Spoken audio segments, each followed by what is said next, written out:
മനസ്സിന് നല്ല സന്തോഷം തോന്നിയില്ലേ റബീഉൽ അവ്വലായപ്പോൾ? എന്നാൽ നമ്മുടെ കൽബിൽ ഈമാനുണ്ട് എന്നാണ് അതിൻ്റെ അർത്ഥം. നമുക്ക് രക്ഷപ്പെടാൻ അത് തന്നെ ധാരാളമാണ്.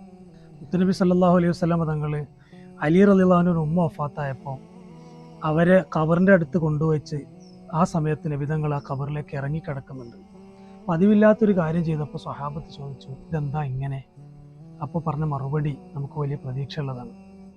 എൻ്റെ ഉമ്മ വഫാത്തായതിനു ശേഷം എനിക്ക് എല്ലാം ചെയ്തു തന്ന് എന്നെ സ്നേഹിച്ച് പരിപാലിച്ച ഉമ്മയാണ് ഈ കിടക്കുന്നത്.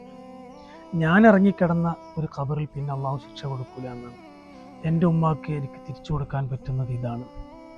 പ്രിയപ്പെട്ടവരെ, റസൂലുള്ളാഹി സ്വല്ലല്ലാഹു അലൈഹി വസല്ലം തങ്ങളുടെ ജന്മദിനം വരുമ്പോൾ നബി തങ്ങളോട് നല്ല സ്നേഹം പ്രകടിപ്പിക്കണം.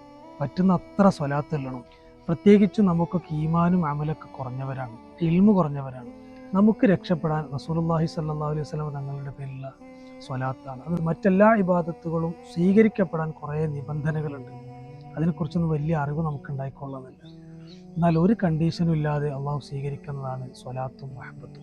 റസൂലുള്ളാഹി സ്വല്ലല്ലാഹു അലൈഹി വസല്ലം തങ്ങൾ പരലോകത്ത് ചൊല്ലുമ്പോൾ തങ്ങൾക്കെല്ലാം തൃപ്തിയായില്ലേ എന്ന് അള്ളാഹു ചോദിക്കുമ്പോൾ തങ്ങൾ പറയുന്നൊരു മറുപടി ഉണ്ട്.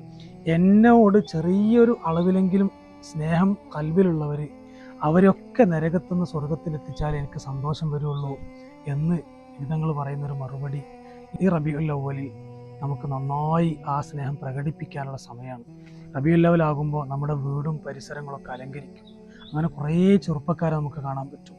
അതുവരെ ചിലപ്പോൾ അവരൊന്നും ചിത്രത്തിൽ ഉണ്ടായിക്കൊള്ളുന്നില്ല. പക്ഷെ റബീഉൽ അവ്വൽ ആകുമ്പോൾ ഒരാഘോഷം